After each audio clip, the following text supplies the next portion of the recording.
Assalamualaikum warahmatullahi wabarakatuh. Sahabat jejak santri, Imam Bukhari merupakan salah satu ulama periwayat hadis Rasulullah Shallallahu Alaihi Wasallam. Imam Bukhari adalah ulama yang disebut Rasulullah Shallallahu Alaihi Wasallam ketika memerintahkan salah seorang ulama untuk mempelajari kitab karangannya. Siapakah sosok Al-Imam Al-Bukhari? Lantas, benarkah Rasulullah Shallallahu Alaihi Wasallam menyuruh salah seorang untuk mempelajari kitab Al-Bukhari?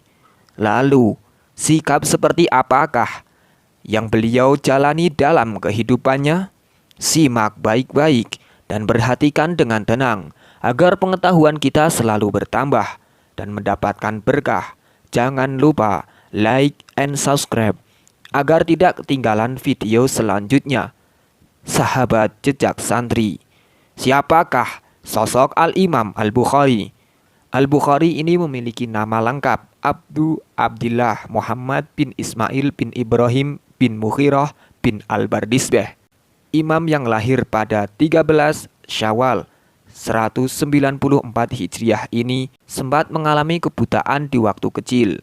Namun kebutaan itu sirna setelah ibunya bermimpi Nabi Ibrahim alaihissalam yang berkata padanya, Allah Subhanahu wa Ta'ala telah mengembalikan penglihatan anakmu karena tangisanmu dan banyaknya doa yang kau panjatkan. Dalam usia 10 tahun, Imam Bukhari telah hafal hadis. Bahkan dalam usia 11 tahun, beliau berani mengoreksi seorang ulama karena salah menyebutkan sanad hadisnya. Usia 16 tahun, beliau mampu menghafal karya-karya Imam Ibnu Al-Mubarak dan Imam Waqi. Dan ketika beliau bersama ibu dan saudaranya bernama Ahmad pergi ke Mekah untuk melaksanakan haji, beliau tidak mau pulang, melainkan lebih memilih tetap tinggal demi mencari hadis. Usia 18 tahun, beliau telah menyusun putusan atau fatwa para sahabat, tabi'in, dan pendapat-pendapat mereka. Beliau juga menyusun kitab tarikhnya di samping makam Rasulullah Shallallahu Alaihi Wasallam di tengah malam hari. Pada suatu hari beliau pernah berselisih pendapat dengan ulama fikih Murawa, padahal beliau masih kecil, hingga beliau diejek. Sudah berapa kitab yang kamu tulis hari ini? 2 kitab dan aku menolak 2 hadis tersebut, jawabnya. Sontak semua orang yang hadir di majelis itu pun tertawa. Namun di antara syah yang hadir berkata, jangan ditertawakan, karena suatu saat kalian yang akan ditertawakan olehnya. Imam Al-Bukhari banyak melakukan perjalanan dalam mencari hadis ke Balkah, Marwa, Nasibur, Rai, Baghdad, Basrah, Kufah, Mekah, Madinah, Mesir, dan Syam. Di antara guru-guru beliau adalah Maki bin Ibrahim, Ibdan bin Utsman, Yahya bin Yahya, Ibrahim bin Musa, Abi Sahim, Al-Nabil Ubaidillah bin Musa, dan masih banyak lagi. Beliau juga telah melahirkan ulama-ulama besar seperti Abu Isa At-Tirmidzi, Abu Hatim, Ibrahim bin Ishaq, Al-Arbi, Al-Harbi, dan lain-lainnya. Imam Muslim pernah mendatangi Imam Bukhari dan berkata, biarkan aku mencium kedua kakimu wahai gurunya para guru, tuannya para ulama hadis, dokternya hadis, dan menghilangkan ilat di dalamnya. Lantas, benarkah Rasulullah Shallallahu Alaihi Wasallam menyuruh salah seorang untuk mempelajari kitab Al-Bukhari? Abu Yazid pernah mengatakan, suatu hari aku tidur di antara rukun Yamani dan makom Ibrahim. Lalu aku bermimpi bertemu Rasulullah Shallallahu Alaihi Wasallam dan bersabda, wahai Abu Yazid, sampai kapan kamu hanya mempelajari kitabnya Imam Asy-Syafi'i? Dan kenapa tidak kau pelajari kitabku ini? Wahai Rasulullah, kitab apa yang engkau maksud? Beliau bersabda, Jami' Shahihnya Muhammad bin Ismail Al-Bukhari. Berkenan dengan kitab sahihnya, beliau tidak akan menulis satu hadis di dalamnya kecuali setelah mandi dan sholat 2 rakaat. Dan beliau tidak memasukkan suatu hadis pun dalam kitabnya, kecuali hanya hadis sahih saja. Namun tidak semua hadis sahih beliau masukkan ke dalamnya, karena takut akan memperpanjang pembahasan. Imam Bukhari suatu hari sedang mendikte hadis yang sangat banyak sekali kepada muridnya. Dan beliau khawatir muridnya bosan. Beliau pun memberi semangat kepada muridnya dengan mengatakan, "Perbaikilah dirimu. Sungguh ahli musik pasti akan bersama ahli musik lainnya. Begitu pula dengan ahli keterampilan dan bisnis. Sedangkan kalian adalah ahli hadis yang akan bersama Nabi Muhammad SAW dan para sahabatnya." Lalu, sikap seperti apakah yang beliau jalani dalam kehidupannya? Ada 3 hal sifat terpuji yang dikatakan oleh Husain bin Muhammad Al-Marqadi tentang Imam Al-Bukhari. 1. Beliau itu sedikit berbicara.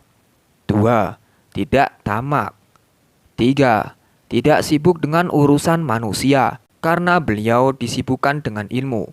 Bahkan setiap bulannya beliau mendapat 500 dirham, namun diinfakkan semuanya.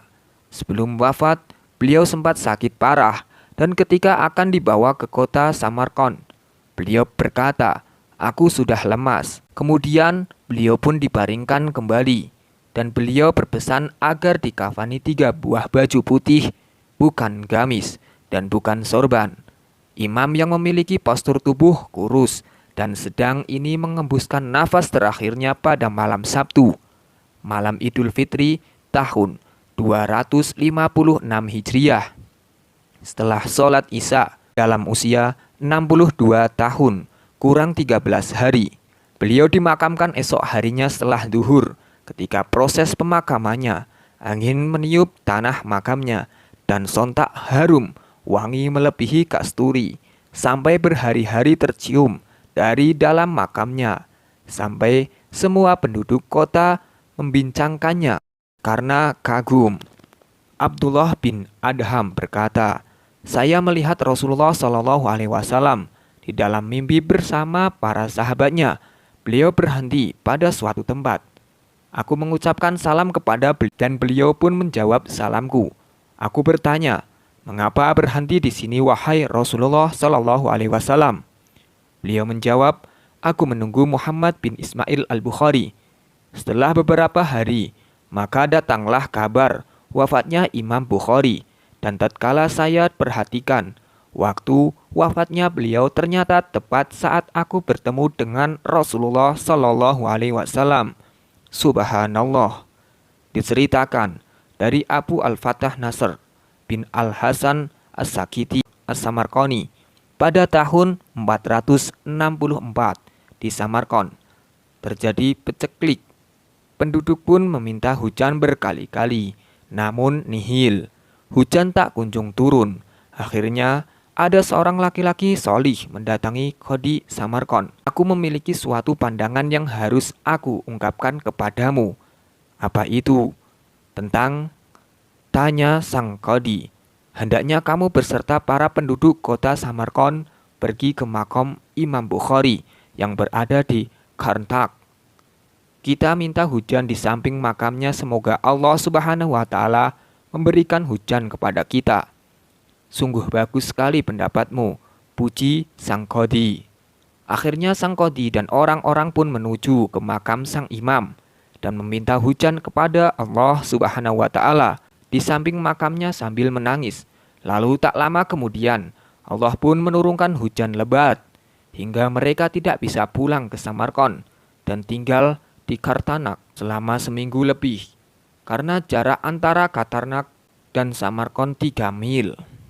Demikianlah sekelumit kisah imam besar ahli hadis, Imam Bukhari, yang sehari-harinya disibukkan dengan hadis-hadis Nabi SAW, sehingga tak heran jika Nabi SAW pun merindukan sosoknya. Wallahu a'lam bishawab.